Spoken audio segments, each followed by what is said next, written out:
natural disaster, as multiple wildfires kill at least 5 people and destroy tens of thousands of properties in and around Los Angeles. According to the latest report, the fire was closing in on several famous Hollywood landmarks, including Hollywood Walk of Fame, the Hollywood Sign, and Hollywood Bowl. A fire chief has said that the Hollywood Hills blaze was rapidly expanding with zero chance of containing it. The disaster began on Tuesday afternoon when a powerful windstorm fanned the flames of a fire in the scenic Pacific Palisades neighborhood before quickly forcing thousands to flee.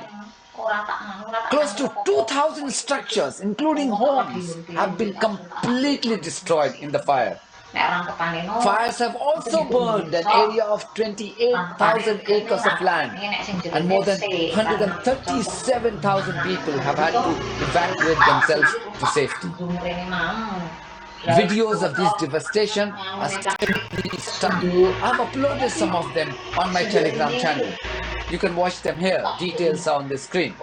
Now, Canada has also sent its firefighters to douse these flames using helicopters.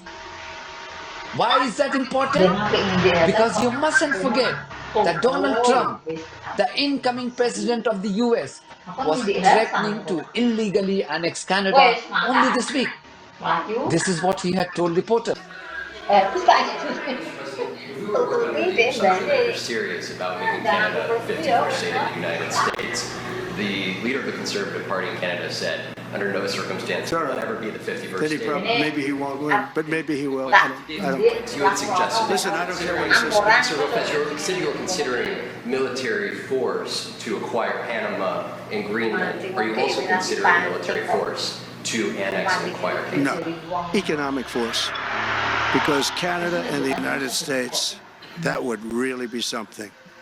You get rid of that artificially drawn line, and you take a look at what that looks like, and it would also be much better for national security. Don't forget, we basically protect Canada. But here's the problem with Canada. So many friends up there. I love the Canadian people. They're great. But we're spending hundreds of billions a year to protect it. Why are we supporting a country, 200 billion plus a year?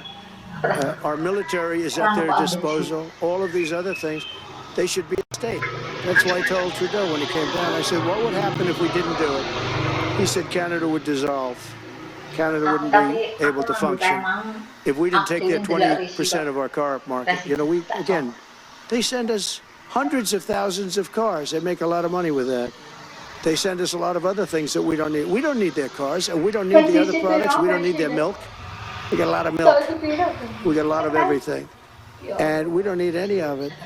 So I said to him, well, why are we doing it? He said, I don't really know. He was unable to answer the question. But I can answer it. We're doing it because of habit. And we're doing it because we like our neighbors, and we've been good neighbors. But we can't do it forever, and it's a tremendous amount of money. And why should we have a $200 billion deficit and add on to that many, many other things that we give them in terms of subsidy? And I said, that's okay to have if you're a state. But if you're another country, we don't want to have it. We're not going to have it with European Union either. Several Hollywood A-listers, including Paris Hilton and actor James Woods, have lost their homes to these fires. James Woods, in particular, who famously produced Oppenheimer, was seen breaking down on CNN while recounting his horror. 77 years old, man. I can't walk up these hills. It's like Mount Everest there. It's like, pretty steep. So, it's just... Wait, I posted this on X, but Sarah was on with her 8-year-old niece last night. And she came out. I'm sorry. Just, one day you're swimming in the pool, and the next day it's all gone. But she came out with her little Yeti piggy bank for us to rebuild our house. Oh my gosh, James Woods, we all hope that you will be able to rebuild your house, maybe starting with that little Yeti piggy bank. And we're just glad that you're okay and your wife is okay. I'm sorry. Have your lives. Yeah, no, I mean, this is real and it's raw. And you don't need, you know what?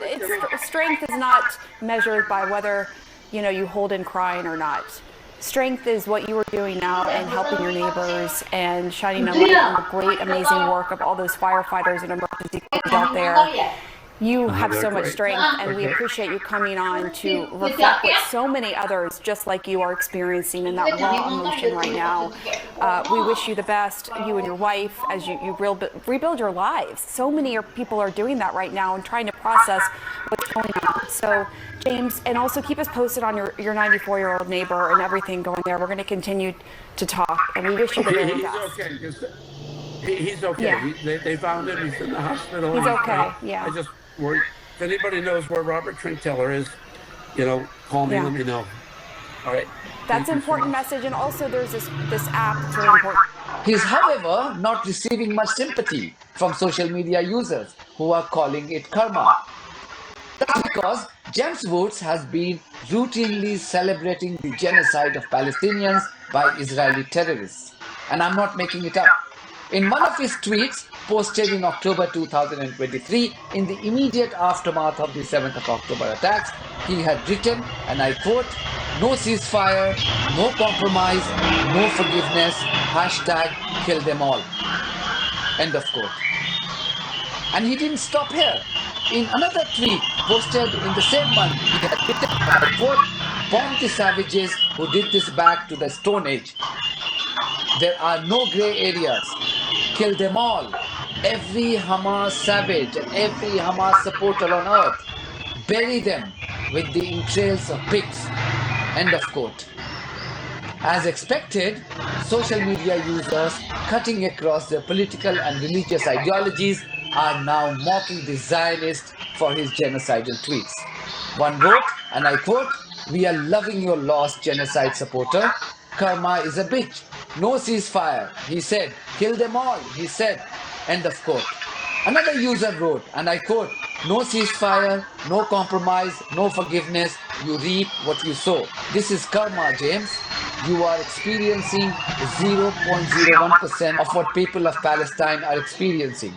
You mock them, you dehumanize them, and the universe is getting back at you. The universe hears and sees everything." End of quote. Another user reminded Hollywood fans to remember who the producers of some of these blockbusters are. This user wrote, and I quote, "Always pay attention to who is producing the films you watch and whether they hold genocidal, psychotic views. James Wood, executive producer of Oppenheimer, pro-genocide, pro-ethnic cleansing, pro-war crimes. His house has just burned down." End of quote.